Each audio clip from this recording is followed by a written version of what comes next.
Oh, there we go. We are live now. Good But up, afternoon. but up, ba. Everyone, welcome to the 19th episode of Everything Teams Phone Live here on LinkedIn, the most popular Teams Phone only live broadcast on LinkedIn. So there you go. Most popular for our listeners, anyway. Most popular.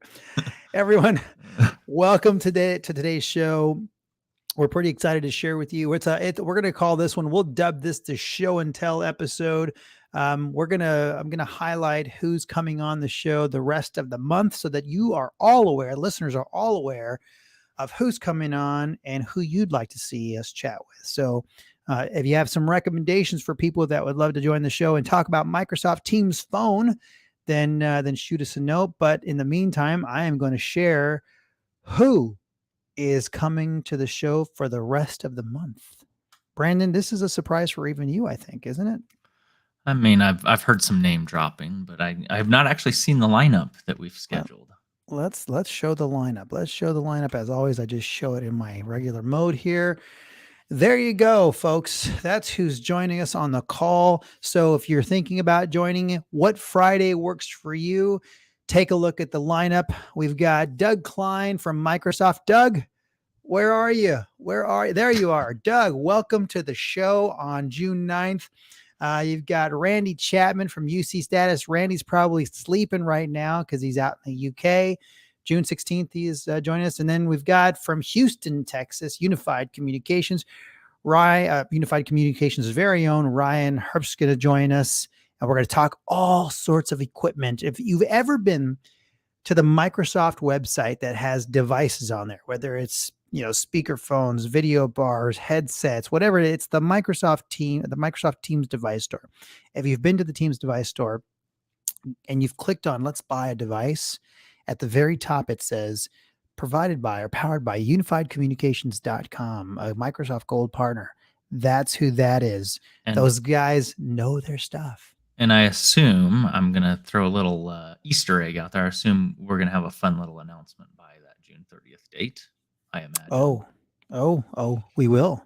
I don't know what he's talking about, everyone. I'm not even sure I know what I'm talking about. Just a little teaser. We're going to have something very cool to announce. I'm not sure what it is, but no, I think there's quite a few announcements. The product portfolio here at G12 is expanding exponentially, and it's all driven by customers looking to enhance their Teams experience, their Teams phone experience. And so taking advantage of the modularity of Microsoft Teams Phone, we will be inserting some amazing tools into the G12 lineup so that you can have a system that increases your business process efficiency. And so that ultimately, what does that mean? You drive happier employers, happier employees, happier customers, and a more efficient work environment that drives cost savings or or revenue for you guys. So it's pretty exciting to see everything that's happening here at G12 from a product evolution perspective, right? What do you think, Brandon? Yeah, and the only thing I'd add there is it's not just us going out and deciding what we want to do, from a product portfolio, but we're also listening to our customer base and adding the features that are the most asked for. It's pretty interesting. One of the things that I find interesting is that with regard to the kind of the product portfolio, right? What's interesting is that you've got, and I'm going to try not to offend anyone when I say this. You've got the carriers that have this knowledge base of the carrier infrastructure, right? And understand telco in and out, and they're all part of Operator Connect now. A lot of 64 worldwide providers in the Operator Connect ecosystem. And then you've got partners that have an immense amount of knowledge related to Microsoft Teams deployments and things like that. Some of them very, very focused on the phone, and some of them not very focused on the phone side of things, right? And so as a carrier, I feel like at G12 Communications, we're starting to tap into that mainstream where we've got all the knowledge of running a telco and some significant now knowledge on um, deploying Microsoft Teams in some very creative ways. Some of the deployments, everyone, if you run a hospital, if you're migrating from Cisco or Mitel, or you've got unique scenarios set up, some of the things that I've seen, Brandon, and just so you guys know, Brandon's our chief technology officer. He doesn't put his title on this thing, but just so everyone knows, he's our CTO, leads the technology team. The features and the scenarios that I've seen Brandon's team address are just so impressive. And from a business perspective, being able to take advantage of those, it really it's a game changer when you move to Microsoft Teams phone from a legacy phone system. I say this on every show. Microsoft Teams is the very beginning of business process automation. And if you are interested in driving efficiencies in your organization, you're going to wonder how your organization operated on a legacy phone system, even a legacy cloud. I say legacy cloud phone system, but even organizations that are the big cloud organizations out there. Oftentimes we see a lot of customers coming from them into the Microsoft Teams environment. And it's because they've already migrated, right? They've already migrated off of a legacy platform already. They've been through that transition, and now they see something that is far and away better. So you're seeing them migrate over to the Microsoft ecosystem, even at a faster pace than you see the legacy PBX guys migrate, right? But after our show last week, with Microsoft's very own Jason Waite, it was interesting. The way that he explained this was, if you believe you can host an infrastructure better than Microsoft, you can stay on your legacy phone system. But I think all the evidence and all the discussion points really pointed towards it's probably likely that there's just not a way to do that. And I mean, think about this on that note of, if you think you can do it better, just think about our day-to-day tools that we as businesses interact with. And, there's always this mindset of, I don't know if I trust Microsoft to manage my phone system or host my phone system. But think about, the tools we log into day in and day out. That could be a Salesforce, that could be a HubSpot. It could be any number of applications that are cloud hosted, provider, maintained. And we don't think twice about that trust level. And for our phone system, I think it's just taking there's still to me, it's very interesting how the phone system is still has a very embedded legacy mindset. And maybe it's just because, it's a niche market, and there's, the guys that really know telephony come from that background. And so maybe it's just re-educating that mindset to say, hey, listen, why is the phone system any different than Salesforce or any other platform? And I get that there's the real-time communication needs, but at the end of the day, it goes back to what you're saying, Rick, about, if you think you can do it better, let's see it. Yep, that's it. Don't have any more to add to that. So let's do this. What's all the ruckus about? I mean, let's talk about Teams and the numbers. Here's why everyone should pay attention. Microsoft Teams has 300 million daily active users. 300 million daily active users. It takes a while for that to settle in, but that's a massive number. And I think somewhere around 65 million of those have E5 licenses. Brandon, why don't you tell us what the E5 license includes? Yeah, I mean, the E5 is, it includes a ton of stuff, but one of which is, the phone system. And, of those 65 million E5 licensed companies and end users, how many are aware that they're even sitting on a fully featured phone system that's right at their fingertips, yet they're still off choosing to pay for the competitor? It's pretty astounding what that number probably is. It is. I think right now Microsoft is sitting at somewhere around 20 million active PSTN subscribers. against that 65 million, E5 organizations, or 65 million users that have that already built in. So if you're an organization that is sitting on an E5 license, what are you waiting for? You should not wait. You should chat with us about how you can take advantage of Microsoft Teams Phone, because it is amazing, right? There's some charts and everything that show you what an amazing leader Microsoft is. And that's, okay, great. They are the leader in unified communications, which is crazy because, and that is in my way there, which is crazy because I feel like it really just started to gain momentum right around 2018, 2019, right? With Teams and stuff like that, Brandon. They obviously they've got all their experience from Skype for Business. And then certainly, the acquisition for Metaswitch came into play. But really come 2019, I mean, things really started to accelerate. At G12 Communications, we were even, we were using Microsoft Teams as an endpoint, but not really into the Teams phone system. But boy, 2020 comes around and you start to see how this phone system starts to evolve. And here we are in the ecosystem in 2023. Actually, last year we were in the ecosystem 2022.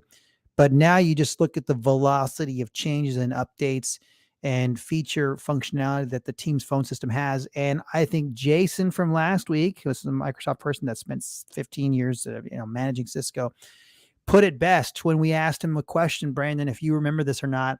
We said, Jason, what can Cisco do that Teams can't? And do you remember the answer, Brandon? There was a It was a whole pause. It flutter was a of stuff. pause. It was But a do you pause. remember? Do you remember the answer though? What was the answer? Nothing, right? I believe his opinion, and probably well certified for an opinion because he was an ex Cisco guy, moved to Microsoft.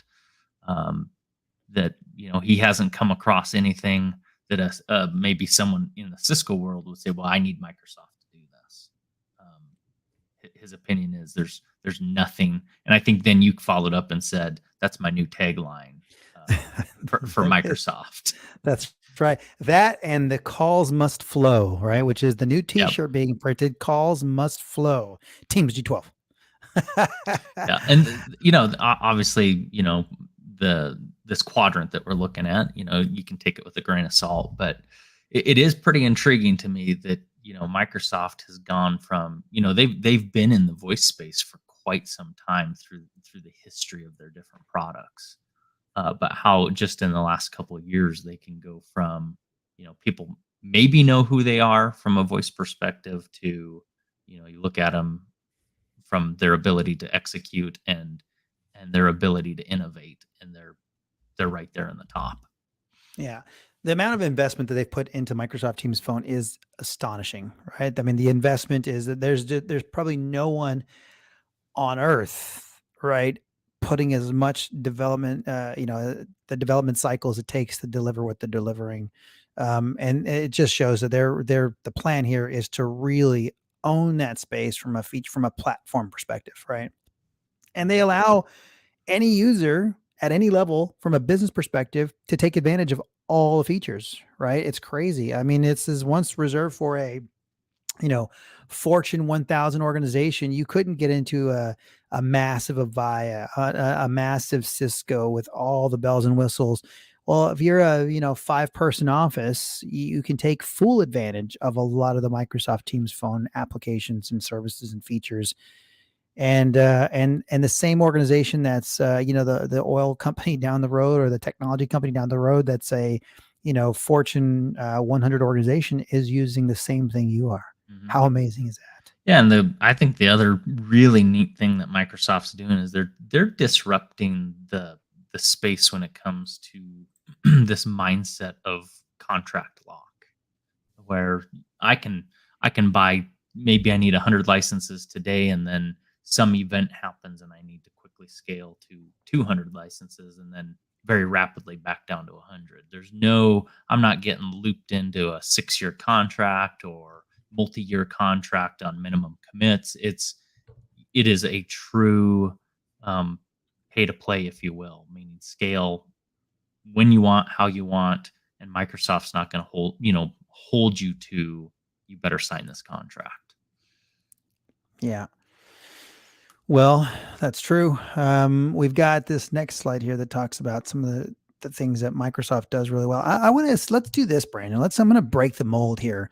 We've got a PowerPoint that we go through, and we show people, kind of some good information. I mean, this was a great slide from London earlier in the year at the Cavell Group convention, and it really talked about some of the things that really are interesting for organizations, and it broke it down by size: small, the SMB, the larger SMB, and the SME.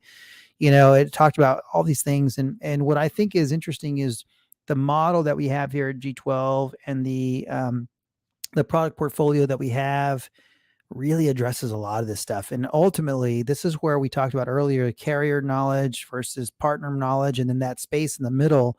That's really where we're kind of placing this easy button on Microsoft Teams Phone at G12, right? And I don't really tout our horn during this call very much, but today I felt the need to really just share that it's so fun. It's such a fun environment right now because I've been in the space for 22 or 23 years now, maybe 25 years, and watching how organizations take full advantage of this and watching this massive transition every single day. It's unlike anything I've ever seen in this space before, and it's so exciting to be a part of it and to be what I feel a bit upfront with it, right? And that we're kind of, I think, leading the charge here in North America in the product portfolio space.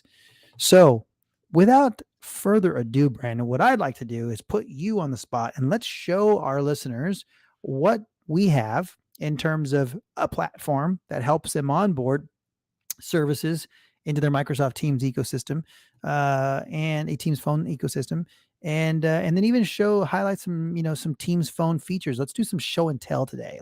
This is the show and tell event. Let's do some show and tell. Does that work? Yeah, I'm gonna steal screen share here.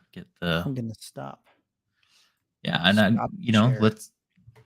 where do you want to start? You want to start in the Teams admin, Teams Yeah, phone no, system? let's show end users. So if you're listening out there and you've never seen Teams work as a phone system, why don't we show you what the Teams interface does? Because I think that's interesting. It seems so, for us, straightforward and simple, but maybe everyone hasn't seen it before, right? So let's show people how they take calls, how they update 911, how they make some calls, how they make changes to their settings, and if you're maybe an admin, maybe you could show not an ad, well, yeah, Yeah, a a delegated phone. Yeah. admin, those sorts of things. Yeah, sure. So, what I have up is the standard Teams. I say standard Teams client. I am in public preview mode, so there are some things that you may notice on the screen that when you go compare it to your app, maybe you're like, well, how come he has that? And not necessarily going to touch on it, but just know that what I'm going to show today is should all be publicly available for features. So, yep, obviously I think most anyone sitting on our call is probably using Teams for the chat capabilities. And the only reason I come back to the chat is back to the topic of 911. One cool feature that you can do with the Teams phone system is, part of the 911 compliance requirements is notifying, whether it's email, phone call, whatever, notifying someone that someone in your organization has placed a 911 call. So one cool feature of the Teams solution is you can delegate an instant message to a user or a group of users so that they get notified that, hey, a user has placed 911 from this address. Again, that's just a compliance thing. And with that stated, then, if you're a licensed phone user, you should have a call tab that gives you access to your traditional dial pad. And then it's, if it's activated, it's going to show you that you've got a phone number assigned. If you're part of groups, Brandon, if you're part of call queues and call groups and things like that, is there a drop down in that section right there? As far as what the number is? Yeah. Yep. Yeah. Yep. So, what you're referring to is, let's say the business has an auto attendant that then rings through to a call queue that then has call delegation going out to, could be agents, contact center users and the likes. And let's say that's running through a support queue or maybe a sales queue or whatever the queue might be. What you're asking is, let's say that user wants to call back to a client. Right. Can they select something other than their personal mainline number? And the answer is yes. To do that, you've got to start the dial out. So I'll just dial, say, a number here, and you can either click on the buttons like a dial pad, or you can come up here and you can search or type in whatever you're trying to dial. So I'll stick a number here. Once I do that, I have the ability to call, which is going to source the call from my number, 720, or I can hit this drop down box and I can source from any call queue resource account that I've been delegated to. So I'm hovering over that. I know that's really small probably on the presentation, but you'll see there's a 206 number. That could be, you can set that to, as an admin, you can set that to anything you want. But yes, I could then place this call using the business line that I require. Love it. And there can be more than one, right? There could be, depending on how big the organization is and what the skilled abilities of the caller is, meaning are they representing support, sales, and multiple different lines? Then this list could get much bigger than just one additional number. All right. Where would they update the 911 location? If I'm an end user and they've given me permissions to change my 911 location because I'm quite mobile and I need to do that, if I'm parking somewhere for any duration. Give me 1 sec because I'm going to get an address to put in here. So that's down here at the bottom. You'll see this little location icon, and I can click on it, and I can in this case I've manually typed it in, so I need to reset it if I want to change it again. So I'm going to hit reset, and I'm going to click on it, and I'm going to edit, and we can put in a valid. Microsoft uses their mapping system to give you access to pre-validated addresses to be compliant with the Ray Baum FCC order. So let's get an address here. I guess I could just type something in, but I need it to be valid so you can see it actually popping up. Excellent. So here we go. I'm going to go to a downtown address. And the one thing I have noticed is sometimes you have to actually type out the street versus abbreviate, but you can see if Microsoft has a validated address, it'll pop up and you can select it and you can confirm that. And now when I place a 911 call, that is the address information sent on to route to the appropriate PSAP. In this case, it would go to the PSAP responsible for Denver, Colorado. That's great. I mean, that's for anyone that's wondering, the way that most systems work is that you put in an address, and most systems don't have a way to validate the address. You just assume that that's the right address and you put it in. And the reality is that may not get to the authorities the way you're expecting it to get to the authorities because the address hasn't been validated. It would get to a national contact center that then has to validate where you're at physically or verbally, and then get your 911 call to the right PSAP, which was your local authorities, right? And then get you the services that you need. Yep. Whereas this is presenting to you the actual verified address based on what you're typing in, and that you make a 911 call from there. Your local PSAP is going to get LI information, which is called location information. So when it comes across, if anyone has ever wondered, hey, when I call 911, do they really have my location? Do they not have my location? You'd be surprised that most of the times from your cell phone, they don't have your location. But from tools like Teams and things like that, they actually do have your location when we update it. It's updated properly, right? So they've got it. Yeah. They receive it, and you don't have to, if you say I need some help, I've fallen and can't get up. Well, they know where you're at. Yeah, and the other cool thing about the technology that sits behind this, without getting too technical, is this address I put in. It's a hotel in downtown Denver. So I have the option when I validate that address and set it, I can actually send additional information to the PSAP. So I could say I'm on, I don't know how big this building is, but let's say I'm on floor 15, room 201. Let's say Oh, I'm working awesome. from my room today. I can confirm that. So now when that call goes in, and actually I could place a call so you can see it, a test call. 933. Yeah, we're going to dial 933 to validate, or to test the validation of that address. You'll see it'll pop up a call, and you can see it's passing. Hold on, I gotta pause this.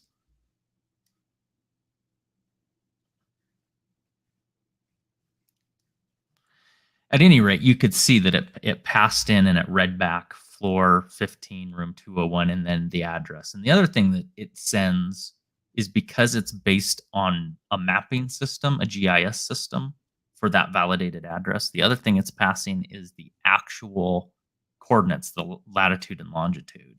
So it gives the PSAP multiple ways to locate you versus, we think you're at this location.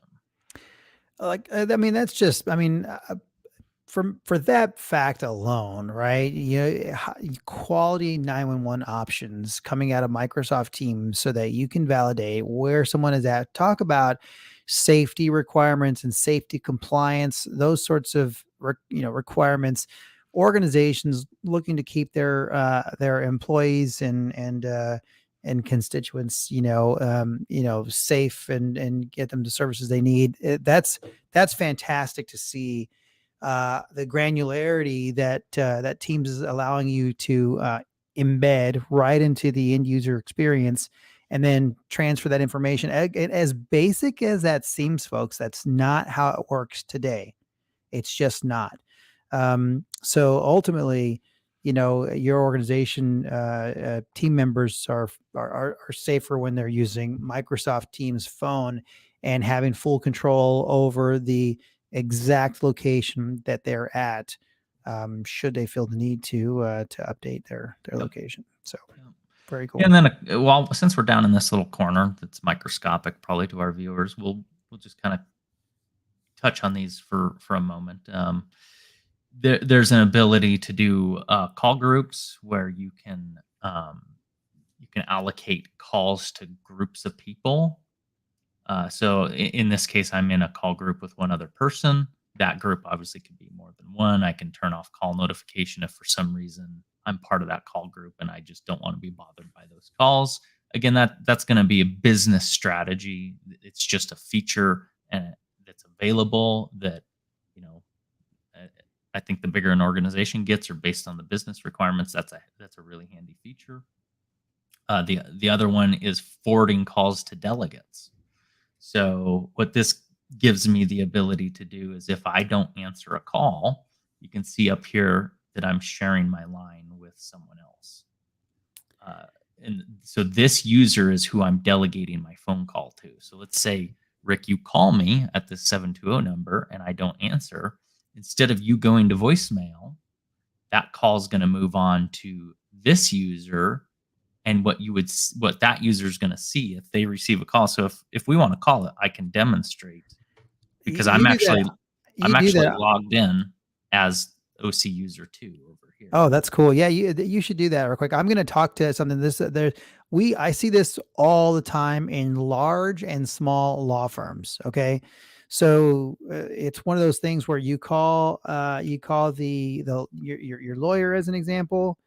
And not that I've ever had to call my lawyer, but just saying, if you call your lawyer and maybe he's on a call, as an example, and he's got, or she's got, the delegate set up for their legal assistant, maybe, or another attorney or something like that, that is just ready to roll. It just rolls on over. Now you can accomplish that in other ways, and in other systems, like you can put a little group together, but this is just, instead of having to build a component in the phone system to handle a group, right? You don't have to handle a group. You're just like, hey, I want somebody else to answer my phone.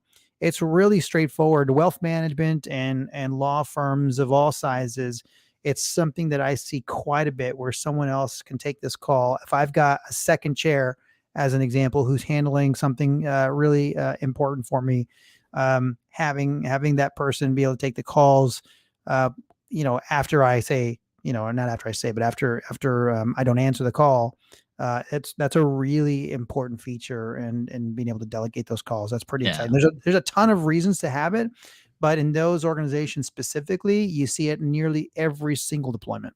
Yep. So I'm going to put myself in do not disturb as this user, just so that the call, in theory, that call should immediately delegate right over to the OC user 2 that is logged in here. And what you're going to see is you're going to see it pop up, and it's going to show that it's a delegated call. So I'm placing the call on a mobile device.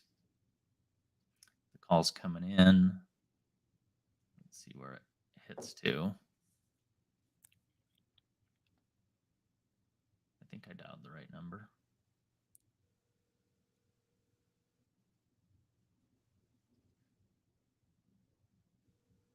Thinking about it. Does it got to go through the ring cycle of that initial one and then come out and then come over? Maybe. I thought do not disturb would automatically send it to. Well, I just heard something hang up in my ear, so I feel like I missed a call somewhere, and I wasn't getting it might be because I'm in screen share on our live stream. Yeah, you've got all sorts of windows going, but yeah, I think everyone gets the idea. It's like you've got someone that's delegated to answer your calls. It's right there. It shows it. It identifies the delegated call, so you know that, hey, there's a call coming in for that called Rick's line. I know that I serve as this delegate for whatever purpose, and so I can say, hi, this is John Smith, and I know you're calling Rick, but you get John today. How can I help you? All right, that's cool. Yeah, I have to figure that one out, but yeah, the other thing I would like to demonstrate, and maybe do not disturb, is what's breaking it. I'm gonna make one more call because I think it'll be beneficial to move on to call parking features and functionality, since we're in the call, kind of doing some calling stuff. Yeah, do it. If you don't know Brandon, the he's a perfectionist and has to Yep. get this stuff right. So if it doesn't work, it's like Tin Can. Everyone see that golf show Tin Can from like years and like, I don't know, 20 years ago, when he like takes the golf shot over and over and he's like, I can do this, I can do this, I can do this. I'm And gonna he just get goes it. over that's how Brandon works. He's going to get it. So we'll just give him another second here so he can figure out if do not disturb broke his call flow. Yeah, it's that or another setting buried in the admin center is not letting that call forward onto something else. Okay, so I'm going to answer this call on my main user, and we'll do a call park. There's something else in the admin side that we need to fix. All right, so let's show the call park. That's exciting. Okay. And I'm gonna mute everything. The other thing that I want to show is I just took a call, and this is pertinent to like contact center or people that sales or whoever want to work out of a CRM. When I got that call, I got this screen pop happen where it popped in Salesforce. It dropped in. You can see the caller's numbers 303-335. It auto-populated that number here, and it popped a record. Obviously, because there's a record in the CRM, but that's another just out of the box functionality of the Teams phone system is you can program by user whether you want to support screen pop into whatever CRM tool that the customer is using. It doesn't have to be Salesforce. I was going to say CRM tool, support tool, thousands of applications out there are already predefined and pre-set up. It's really just a simple URL. And that's because of the ecosystem that Microsoft has created in something called Power Automate. If anybody out there is familiar with something like Zapier, where there's APIs connected to everything and you can go, just kind of simply hook things up by a visual drawing, Power Automate allows you to do these things. And on the backside, since Microsoft's already done the integration with Salesforce and HubSpot and all these different, it's really just a simple URL, pops it up, does a search, off we go. Yeah, and so let's use this as the scenario. Let's say I just took this call and I get the screen pop and I can see that the record is obviously myself, but let's assume that I can now see in the record that, oh, the owner of this contact in my company is this Joe Jones. I'm not Joe Jones. Now I know, hey, I need to take this and move this call over to Joe Jones, right? There's lots of ways I can do that, right? I can see if Joe is available. I can do a blind transfer. I can do a warm transfer. I've got all the same phone functionality that you would expect a phone system to have. But one of the newer features that Microsoft brought in is the ability to park the call. So now let's say that I don't know whether Joe is available or not. I can park that call and I can go look for Joe. And if he's not available, maybe I can go look for another resource to pick that call up that can help the caller, because maybe I'm not skilled to help this caller. So I'm going to park this call. And what it does on the caller side is it puts them into a music on hold situation. And you can see now my call is parked and it's giving me a code. So the call park code is 101. I'm now, as the caller, or as the called person, the callee, I can close that out, and you can see over back on my Teams that I've got this call park going on. Oh, so you can see it. You can see that you've got a call park so that you know it's still in the park mode. Is that what is that what that's for? Yep. So, and I can dismiss it, but I better remember that code if I dismiss it. So now what I'm going to do is, let's say I can't get a hold of Joe. So I've decided, okay, this OC user 2 can take it. So I can say, hey, I have a caller for Joe, but he is available. Can't type. You need to get Chat GPT to write that for you, buddy. Yeah. Though that's Power Automate stuff on park code. Now, obviously you get what I'm doing here, right? I'm sending the message over to OC user 2. He gets the message. He go, yep. Okay, so he sees the question. He says, sure. So now he can pop right over to here, and he can grab on this button. You'll see there's this parked calls. Oh, he yeah. can hit call park, and he can punch that code in. He can go retrieve that call. Oh, man, that's cool.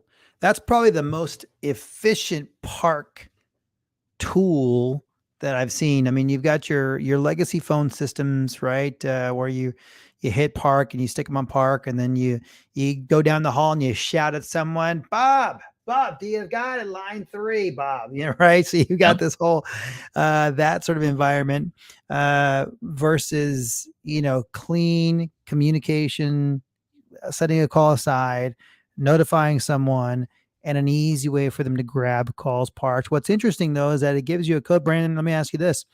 If I had a situation where I was a high volume call parker, that's kind of funny, call parker.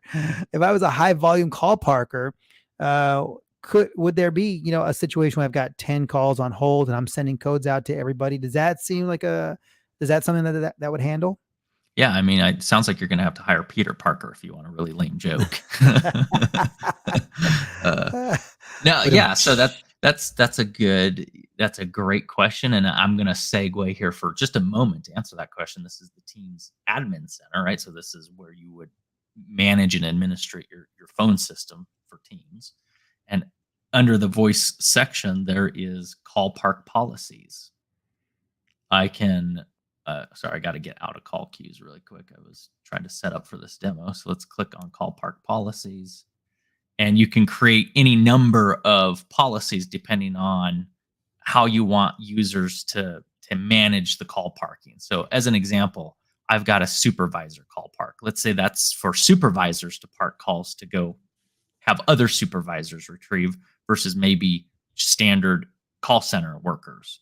But within that policy is, to answer your question, is I can define the code range for how many calls I'm allowed to park. So you can see here, I'm parking from 101 to 199, and then each parked call is going to time out after 5 minutes. So theoretically, I mean, I've got a policy here where I can go 100 to 100. I could park 100 calls. I mean, I can park a high volume of calls. That's pretty cool. Not that I like call park, because I feel like it's a legacy type of solution or a legacy phone system, carry over, because I think there's more efficient ways to do it now, transferring people, directly to the end user or to the user, stuff like that. But when they're not available, and if you don't want to send them to voicemail as an example, then you can park a call and wait for them to get help. That's pretty cool. The way the teams handles this is that's awesome.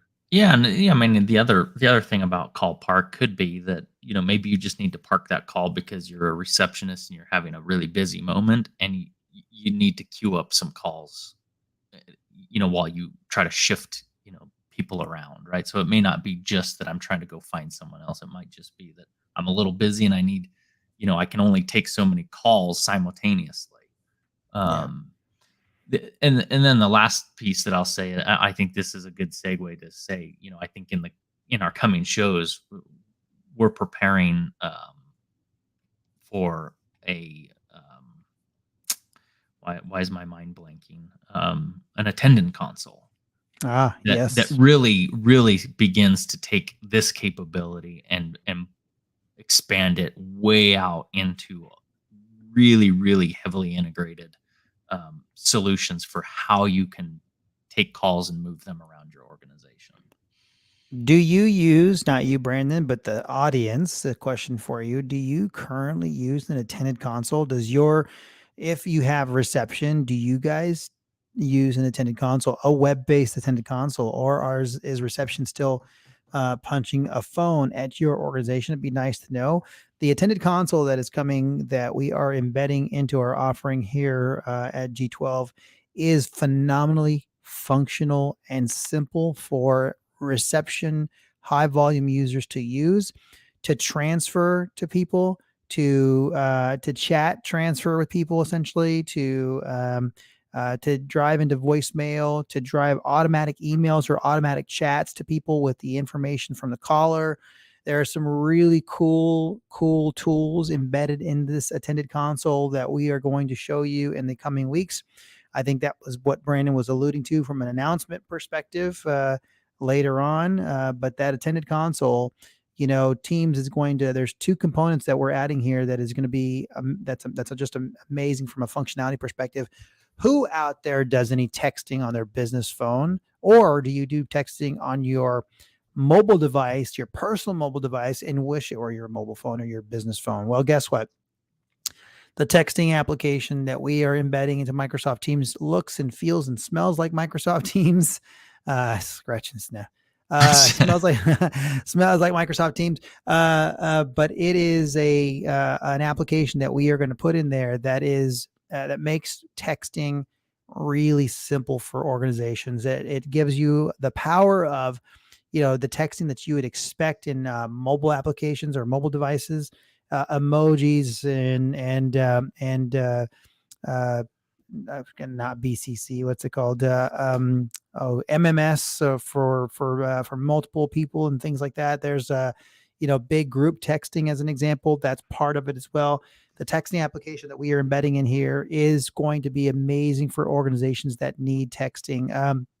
We have a current chat app in here, and it's really nice, but it's basic. We make Teams, text application work the way that it works in Teams today, which is based on channels. The new application that we have embedded that's in beta right now for us is just fantastic. You're gonna, as an organization, if you use texting, you're going to have this application. It's going to really enhance the way you do business. So, yeah, stand by for those.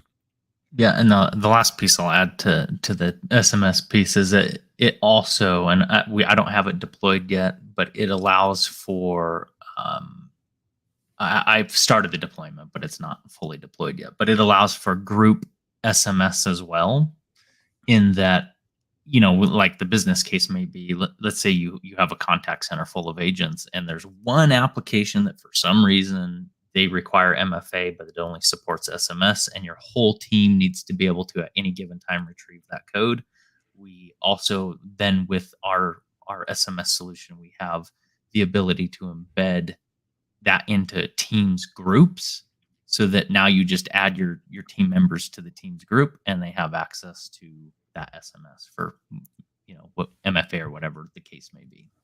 If all you heard was texting and attended console, you'll want to talk to us because that's all I heard. I'm just kidding. I'm kidding, Yeah, Brandon. yeah. I'm kidding. Yeah, I'm looking forward to when we, here in the next week or so, when we can kind of, obviously we've got our guests lined up for the next few weeks, but at some point we'll slot in a demo where we can now start to show what we as G12 are doing to come in and bolt on additional services, just to bring that true unified experience into Teams. And then our mission is to make it as seamless and native feeling as possible. Is that like a tech flex? Is that what that is? Wait, Yeah, we're going to show you what we've done. Boom. It's a I tech think it flex. is. I think it is. You know our policy about not promoting G12 on our show, Brandon. I'm not promoting G12. I'm just promoting what we can do. All right. Okay, so let's see what else is in this user interface, Brandon, that's helpful for organizations. I found something interesting today in the spatial audio that Teams has deployed now. I think it's only for wired headsets today. I don't think it's Bluetooth headsets just yet, but the spatial audio was pretty cool. It does give you this immersive experience where you've got a person on this side, a person on that side, based on where they are on the screen. So that was pretty cool to have that today. I was like, oh, I'm in the conversation. Yeah, and I'm in a preview mode, so I can't demonstrate that or show that. But let's real quick, since I've got this call up, the last couple things that I think are important to call out is this is convenience based, and it's obviously the business can make policy decisions on this, but the callers, the Teams phone users have the ability on calls, if they're enabled and allowed to do so, they can. One, you can turn on live captions. So let's say you've got hearing impaired, and you need to be able to real time read what's going on when the caller is talking to you. You can turn on live captions, and that functions just like you would expect on like a TV. You can select the language that you want it to translate to. So we'll confirm that. I'm muted, so I'll have to unmute to get the caption to go. So I'm going to unmute, and I'm going to hear myself talking. But there you can see it's doing live transcription there. I muted myself so I don't have a feedback loop. And then the last piece is actually doing the recording and transcription of the call. So you can do actual audio recording and transcription where it takes the same voice to text and then saves that transcription into your SharePoint. So those are kind of the high level features of what you can do while you're on a phone call. So this is out of left field for you, but I'm gonna ask it anyway because it's recently come up again, and we've addressed this, in nearly 20 episodes. We've addressed it probably 5 times, but one of the things, Brandon, that I think is worth having a quick discussion about, we've got 12 minutes left or so, is to talk about the difference between direct routing and operator connect, because there is a significant base of embedded users using direct routing today. And I'd like for you to be able to talk about what's their experience typically when they're hosting SBCs or they're buying hosted SBCs, or what's that typical experience look like for organizations as they go on to manage it? Because I'll kind of set the stage in that there's a few ways to connect Microsoft Teams to audio. And Brandon, thank you. I didn't mean to wrap up the demo here, but I just wanted to, there's a few different ways to connect phone service into Microsoft Teams. Okay. There is the calling plans at Microsoft. Hey, simple. Let's just turn it on. Off we go. Right. There is the operator connect providers, G12 sitting in there as well. And then there's the direct routing partners, and that's typically done by a partner that's deploying some hardware for you. Maybe some of them are doing some managed hardware for you, where they're deploying a virtual machine and putting an SBC on that virtual machine and hosting it for you, and charging you for hosted and things like that. And then you've got your telephony that comes into that SBC and then out to Microsoft Teams. So those are the 3 real ways to connect into the Microsoft Teams phone system environment. Obviously, Microsoft runs the calling plan piece. But the operator connect and direct routing, that question comes up more and more. And I think identifying the differences, maybe from a security perspective, from an automation perspective, and then if I'm operating the system, what does a move, add, and change look like? What does a turnip look like? Those sorts of things, Brandon. I think that's helpful for the audience to understand what their dial tone options are. So if you could help Yeah. me decipher that for the listeners, that'd be great. Yeah, I mean, it's obviously the direct routing versus operator connect becomes a really big subject in itself. But to simplify it, it's kind of what you already said. And direct routing is what I'd call, more often than not, that's the man in the middle, where there's some SBC that sits between Microsoft phone system and the carrier that may not be the carrier's SBCs or their PSTN network. And to that end, you're at that point, you're as the consumer of direct routing, you now have to manage multiple components to make the team's phone system function. That could be, to your point, you've got a partner who's running the direct routing SBC, so you got to go work with them to connect your phone system to their SBCs. But then you've also got to socialize with them who you want for a PSTN carrier that then connects to that SBC. So now you might be buying services 3 different ways to get a solution that works. There's obviously ways that can simplify that. We won't go into that. But then from there, you're still, my favorite term is the swivel chair, right? You're still playing a lot of swivel chair activity for MACDs, so turning up new users, spinning down users, changing phone numbers. That's a very manual process with direct routing, because you're going to have to swivel your chair to your provider, your partner, whoever it is, to procure those phone numbers. And then you're going to have the technical know-how, or you're going to pay someone that has the technical know-how, that knows how to take the direct routing component and correlate that into how to enable a phone number for a user, because there's no automated way to do that. So you're either going to have to do it very manually through this TAC, the Teams Admin Center, or you're going to have to do it via PowerShell. And now you have another whole technical level of knowledge that you need to manage that. So swiveling over to Operator Connect, what Operator Connect is it's Microsoft's newest program that takes kind of the Microsoft calling plan methodology and marries it into bring your own carrier, kind of like what direct routing allows you to do, but it automates the entire process for the user. And so it simplifies the service activation, the test and turn up, and then the adding services, if you will. And to your point, you said there's 64 operators in the program, so you can go in, you can choose your operator. Once you've picked your operator, all you got to do is port your numbers via that operator. And the cool thing is, once you've ported the numbers, or maybe you've ordered new numbers, this is a function that you can't do this in direct routing, where now the number provider, the operator's numbers show up in your number inventory, and you can now manage that right from within your TAC. Well, I typed in about a minute and a half ago, Operator Connect for the win.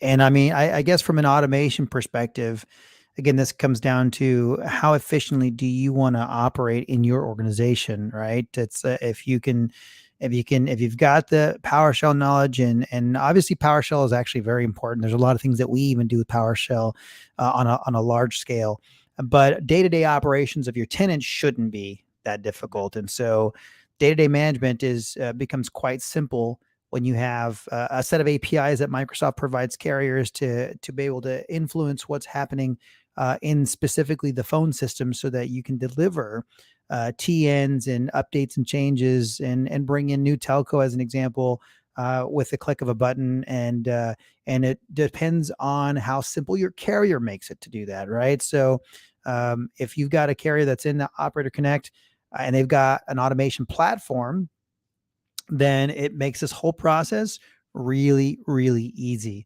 Whereas if you have a carrier that's in the Operator Connect that maybe doesn't have an automation platform, because there's a whole slew of carriers that connect to a quick set of APIs and just keep that functionality to themselves, right? And then there's the group of carriers like G12 that publishes that functionality right to the end user, right to the administrator, so they can then take that information. They can go take the telco and embed it into their Teams tenant on their own, unless they choose managed services, in which case we would do it for them. Yeah, and I got kicked out. I can log back in, but that's one thing G12 has done is we've created an automation platform that then takes Operator Connect to that next level, that allows you to not only get the numbers loaded into your team's phone system, but we can automatically, through bulk actions, we can auto provision the numbers to your users. So there's no manual steps whatsoever. So a bit off script here, Brandon. What's one of your favorite features? I mean, let's say not favorite, but let's say, what do you think is the most, not a most efficient, but like just an amazing feature that's in Microsoft Teams where you go, wow, businesses could really, this is just amazing for businesses. What's something that you could highlight for people that maybe aren't on Microsoft Teams and really just have a phone on their desk and like, we just answer calls, people. I mean, this is all, way too much, what's out there that you look at and you go, man, this is just, I don't know how businesses do without this. Yeah, I mean, I think from a big picture perspective, this goes back to the demo I'm looking forward to, is showing how we can bolt on, and not just we G12, but how the consumer, meaning the organization, can bolt on. I mean, it's unreal how flexible Teams is from a modular perspective. The ability to go in and almost any flavor of app that you can think of is out there, right? So I can go in and I can bring my whole business process right into Teams, whether that's connecting a CRM, a contact center, a attendant console, SMS, MMS, business class texting, compliance call recording, you name it. That, I think that's my favorite concept around Teams Phone. Is it's no longer just a phone system. It's about bringing the phone system into the business process, where it's always kind of been this disjointed. Your phone's generally, the phone is bolted on, whereas it's all unified, it's all integrated, and now I'm now bolting things onto my, I'm going to air quote, phone system instead of the other way around. So basically now, and it's interesting, the way that you present that. That's interesting to me because I've never thought of it this way. But basically, what Microsoft has done has made what iPhone and Android has done for the mobile industry. They are doing that for the enterprise, the modularity and features and services that you can just bolt onto your solution to create a personalized experience for that particular business. And that, I mean, that's a cool way to put it because I hadn't thought of it that way. We've always talked about how Microsoft Teams is becoming the business operating system, right? Because if you're talking to vendors or customers or colleagues, it's all, you're communicating, right? In a business, you're communicating, and it's it's encompassing all forms of communication. And so the business operating system made sense to me. But now that you say it that way, it basically is taking the Android/iPhone model and really plopping that into an organization now, from very small users to Fortune 1,100 companies, right? And allowing that modularity. And man, that's cool. What a cool way to explain that. So then I'll tell you, I know we're up against time. I'm going to tell you my two favorite things about Teams personally, and this is how I consume it personally, right? This isn't to sway anyone else. This is just me. Two things. One, the ability to take Teams anywhere and the seamless ability to sync the data across my devices. So let's say you call me, I'm on a call, or it's a Teams meeting. It doesn't have to be a phone call. I can immediately transfer and seamlessly transfer devices. So I can stand up from my computer, click transfer to device. Now I'm on my mobile. But on top of that, You said it best. I am a perfectionist. I'm also OCD. I do not like garbage on my cell phone. Like, I know you and I joked the other day, we're going through our cell phone apps and you have like 3,000 apps and I have like 2. Because I got to go test everything. Yeah. And I'm the person who I get OCD about that. So one of the cool things that Teams has opened up for, at least for me, is, we've got our CRM tools that you probably log into every day.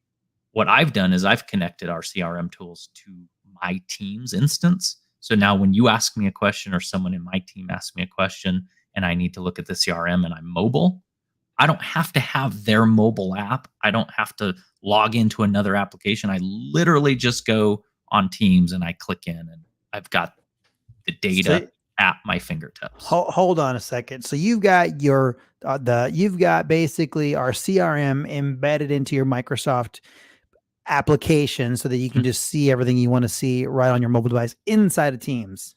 Yep. So I don't have to swivel around different apps. I don't have, how on a mobile device, you're constantly, okay, minimize this app, open this app. Oh, now I need to go copy this. And you're always fighting this continuity especially on a small screen. Whereas, I'm on this phone, I've got 4 different CRM tools in one channel on Teams. And so depending on who's asking me a question, I just click into that and go, oh yeah, I see what you're asking. Let me help you with that. Dude, that's my favorite thing. You're holding out on me because that is amazing, because I do exactly that. A call comes in, I'll go pop into the CRM and take a look and see what that is. Oh, the keystrokes that you just saved me. Oh, yep. I love it. Okay. That's fantastic. Super cool stuff. Yeah. I love it. All right, everyone. Well, listen, that's episode 19 in the books for Everything Teams Phone Live. If you want to learn about Microsoft Teams, if you want to learn what Microsoft Teams Phone can do for your organization, how it works in the ecosystem, and why it's the absolute best solution for nearly everyone out there, and how Microsoft's very own Jason Wade put it, there's nothing that a physical phone system can do that a physical phone system can do that Microsoft Teams cannot do. And you just got to have it. Oh, by the way, it's cheaper. It's cheaper than what you think. It's actually less expensive by a significant amount than what you're paying today. I kid you not. And that's the mind-blowing thing about Microsoft Teams Phone. So, Brandon, any last words? If you're not using Teams, you should be. That's my final thought. There you go. Done and done. Everyone, thanks so much for joining us.